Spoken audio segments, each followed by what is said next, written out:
Сәлеметсіздер ме, құрметті студенттер? Бүгінгі су ресурстарын кешенді пайдалану пәні бойынша өтетін кезекті дәрісіміздің тақырыбы су көлігі болып табылады.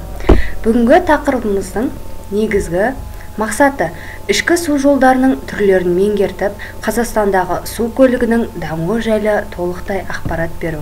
Күтілетін нәтиже су көлігі ақпаратты толық ұғындыру болып табылады. Сабағымыздың жоспары. Бүгінгі сабағымызда біз ішкі су жолдары, Қазақстандағы су көлігі және су көлігінің су көздеріне деген талабы жайлы айтатын боламыз. Қазіргі кезде су көлігі су құбырларын кешенді пайдаланумен тығыз байланысты. Су жолдарын жақсарту және қайта құруды тәртіп бойынша кешенді су торабының сарқырамаларын салғанда ғана анықтай аламыз. Су көлігін біз су шаруашылық кешені құрамына енгізу, өз кезегінде кешенді су торабын құрастыру мен оның сипаттамаларына және су нысанының жағдайларына әсерлерін тигізеді. Ішкі су жолдарын біз табиғи және де жасанды деп бөлеміз. Табиғи су жолдарына көлдер, өзендер, ал жасандыларына каналдар, су қоймалары және де гидротехникалық құрылыстардың салуынан әлпілері өзгерген өзендер жатады. Жеткізілуіне шапшаң жылдамдықты қажет етпейтін және олардың жыл бойында бір қалыптылығын қалайтын көп көлемді жүктерді тасуды жүргізе отырып, ішкі су көлігі мемлекет бойынша тасымалдаудың меншікті көлемінің аз болғанына қарамастан экономика саласында өте бір маңызды орынды алып жатыр. Су көлігімен тасымалдаудың тағы бір ерекшелігі темір жолға қарағанда ол 2,5-3 есе, ал автокөлікке қарағанда 10-15 есе арзан болып табылады. Қазақстанда су көлігінің үлесіне барлық жүк айналымының 0,7%, ал жолаушы айналымының 0,2% ғана тиеді.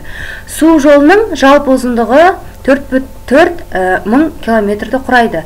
Жүктерді тасымалдауға Ертіс, Қазақстан жерінде 1700 километр, Жайық, Орал қаласынан Каспий теңізінің шекарасына дейін 800 километр, Іле, Балқаш көлінен Қытай Халық Республикасының шекарасына дейін 800 километр, Есіл, Петропавл қаласынан жоғары 270 километр құятын сағасына дейін, ал Қазақстан жерінде 300 километрді алады.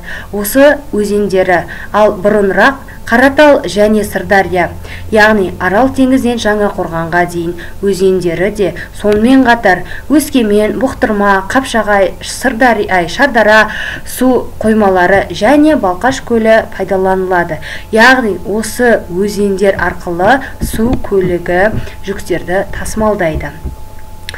Алдарыңызда Қазақстандағы ішкі су көлігінің жағдайы көрсетілген. Тасымалданатын жүктерді айтайық. Құрғақ жүктер, яғни құрылыс жүктері, тас, көмір және тағы да басқа. Сонымен қатар құрғақ жүктерден бөлек мұнай, сонымен қатар мұнай өнімдері осы су көлігі арқылы тасымалданады. Су көлігінің су көздеріне деген талабы негізінен кеме жүзу өлшемдерін қамтамасыз ету мәселесіне келіп тіреледі. Ал екінші жағынан гидрологиялық және метеорологиялық әлпілері есепке алған дұрыс. Кеме жүзудің тағы бір талаптарын айтсақ, су жолындағы ағыс жылдамдығына шек қою, оның мүмкіндік болған шектік мөлшері, кемелердің ағысқа қарсы экономикалық тиімді жылдамдықпен қозғалу жағдайына байланысты қабылдайды. Су көліктерінің талаптарына тағы да айлық ғимараттардың қасында деңгейдің тербелуіне шек қою болып табылады. Кешенді су тораптары су көлігіне қажетті су тереңдіктерін қамтамасыз етіп отырғанымен қатар кемелердің жүзуіне кедергі де келтіріп отырады. Сондықтан да кемелерді су торабының бір жағынан екінші жағына өткізу үшін арнайы кеме өткізгіш құрылыстар, яғни кеме өткізгіш қақа және де кеме көтергіштерді тұрғызу қажет. су торабының шығынын қысқарту мақсатында аса апатты су тасқындары кезінде су өткізгіш қақпаларды арнайы негізделген жағдайларда қосымша су қашыртқышы ретінде, сонымен қатар жүк айналымы аз жерлерде миграция кезеңінде балықтарды өткізу үшін пайдалануға болады. Ішкі су көлігінің келешегі мемлекеттік алаптық жүйелерді және де бірыңғай терең сулы жолдарды жасау мәселелерімен байланысты болып табылады. Бүгінгі су көлігі тақырыбы бойынша сіздерге берілетін бақылау сұрақтары: ішкі су жолдарының түрлерін атаңыз, тасымалданатын құрғақ жүктердің түрлері және де су көлігінің су көздеріне деген қоятын талабын атаңыз.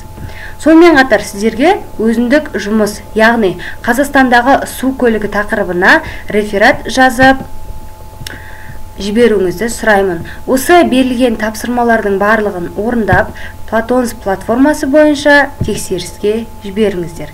Назарларыңызға рахмет.